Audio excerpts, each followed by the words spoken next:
All right, guys, now Cory and I are gonna be jumping into some pre-pressing movements that you can utilize to get way, way more out of your pressing day, whether overhead, bench, whatever you wanna do.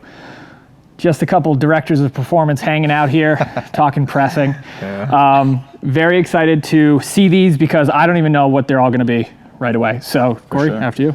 Yeah, the most humbling thing I think we have in physics is gravity. And so I don't think we utilize gravity to its fullest potential because we think of just lifting load. But this is where we're taking gravity and using it against us to create more load. So for example, we'll go down prone first. So in this position here, we're doing an overhead press or a military press. But as we're doing this military press, go ahead and press through the motion. As you can see, just even body weight alone, this is challenging for the upper back, right? So we want to really exaggerate the scapular movement here, and then let's get into some retraction as we pull. So how I cue this is we are pushing the world away from us, and then we're going to squeeze it out, and then exaggerate that press. And then from here, now I'm actively rowing. This is like a pull, so I'm getting those lower traps involved, mid trap, and then we're actively pulling. Now, as you can see, he's already shaking because he knows what he's doing. But the great thing is now, I just add these 15-pound dumbbells. Oh, yeah. And this is going to get pretty challenging pretty quick. So go ahead and press. And you can tell he's having a hard time keeping this press going at the same angle of the bench that we're trying here. So even 15-pound dumbbells alone are humbling for strong guys, for strong directors like me and Sam here. And so even if 15 is tough, so then we'll jump to these 5s. And the real goal here is we are trying to press at the exact same angle as that he's lying at. So this is an incline. We want to press at an incline. So my cue for him is always keep his elbows behind his ears and then go ahead, pull, actively pull, pull. Excellent, good, and then press, exaggerate that press as much as you can. Great, and then relax. So I got this originally from Eric Serrano at a Learn to Train seminar way back in the day here at Elite at the old facility. And he had a pretty obnoxious number that he had for a guy who was doing that one arm at a time with one extended with 35-pound dumbbells supposedly. Whoa, okay. So once again, Serrano can always make that happen because he's brilliant. But for me, I'm just trying to keep up with the 5s and 10s. Absolutely. And I think one of the coolest things about this movement is a lot of people when they're bench pressing, they don't really think about that overhead position. For sure.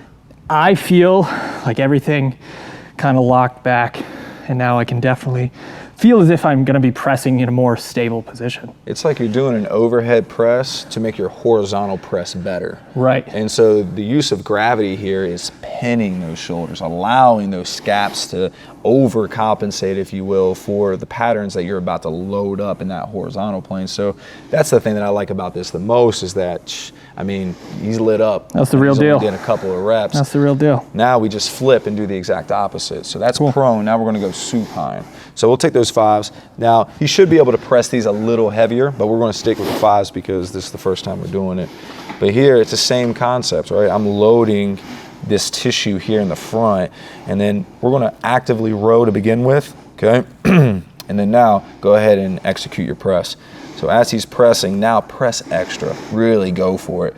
And then now we're getting into serratus, now actively row. Working that mid-trap again. And my man's already sweating, right? That's it. So this is a great idea. Go ahead and continue, press as we work here. This is a great idea to use before your big bench or before your overhead pressing. The reason why I like it is because gravity is what's taking control.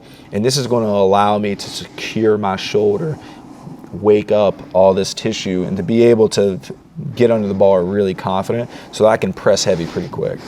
And one of the cues that you had me doing there, and I think people need to kind of remember this, is keeping that rib cage down. Yeah. Because you're going to want to cheat, right? Especially if that T-spine doesn't have that sort of extension or able to maintain that extension with that rib cage down. For sure. The first move you saw me try to do was, You're right. To try to cheat that movement. And the thing is, when you have that rib flare, that tells you everything, right? That tells you more than likely there's a structural issue, like we don't have that range, Yep. right? So we're trying to cheat it somewhere else, or maybe we just don't have the strength and the stability.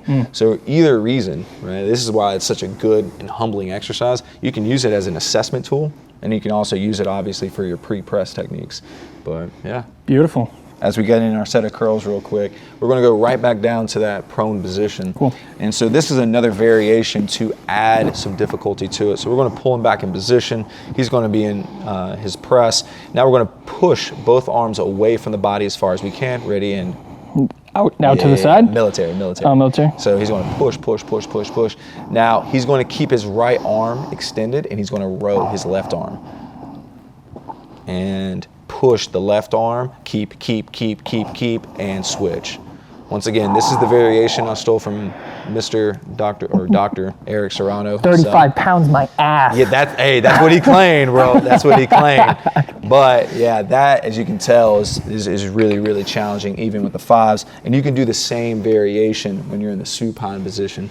But yeah, these are two variations. Instead of adding additional load, well, let's find a way to add additional time and retention. And so being able to be in that extended position while the opposite arm is working gives you that ability to have a lot more time and retention. And that could almost be a progression as well, right? 100%.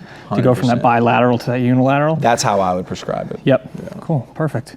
So to continue our pressing, now we're going to add rotation to our press. So if you can think about the military presses, the benching, problem is it's all sagittal, right? But in sport, even in gait, walking, we rotate. And so this is a way to add rotation to your press.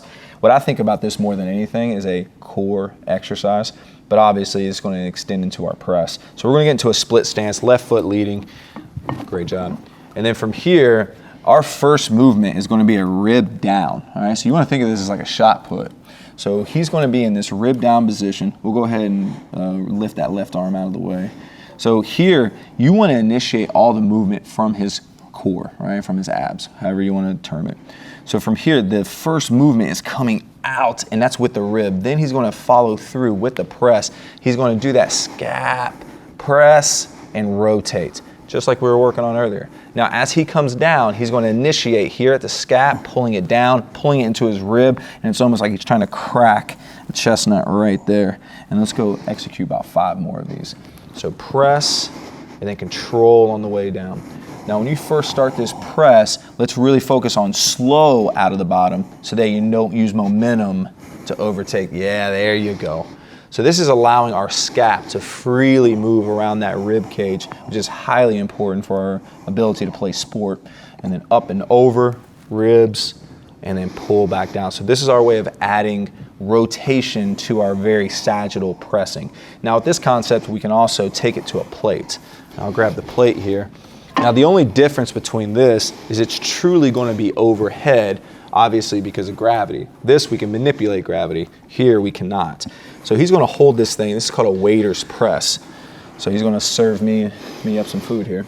And then all the pressing that we do, all the rowing that we do has a grip component. This is the exact opposite. We want to open up that hand, open up this tissue, because in sport, whether it's basketball, football, whatever, you have to grab and you also have to release. So for here, we're going to execute the same pattern. So think of it as like a shot put. My rib is down, and then I'm going to use my ribs and torso to help press this thing over my head. Great. Woo. Now our goal is to keep this thing as flat as possible. From knocking me out. But as you can see, this guy likes to press a lot of heavy weight this way. So here, we're going to act like we're in a cyclone going straight up. Excellent. And then press extra. And he has a hard time keeping this thing nice and flat. Go ahead and come back down. Woo. Excellent. So with that waiter's press, the idea is that everything that we do is a grip component in lifting weights. But in sport, we want to also have some open hand movements, right? So this is a way for us to add rotation. So these 2 movements that we've done is more on the health spectrum, right? And don't be wrong, we're about getting awesome as well, but these are things that you can add as accessory lifts to your big lifts at the end of your sessions. Thank you very much for Cory for dropping by, kicking my ass with the most ridiculous shit on the planet. A couple of directors of performance, doing directors of performance things. Big, strong shit. But thank you guys for checking this video out. Make sure you implement this into your pressing day. I think you'll be surprised at all the low-hanging fruit, Absolutely. right? That you can start to kind of pick off and start increasing your press. For sure. Maybe get a little healthier too. I mean, throw that at in the there. end of the day, the more you can train, the better you can train. That's pretty good. So guys, thank you very much for checking the video out. I'm going to continue sweating elsewhere. Like it, share it, subscribe, do all the things, and we'll see you in the next one.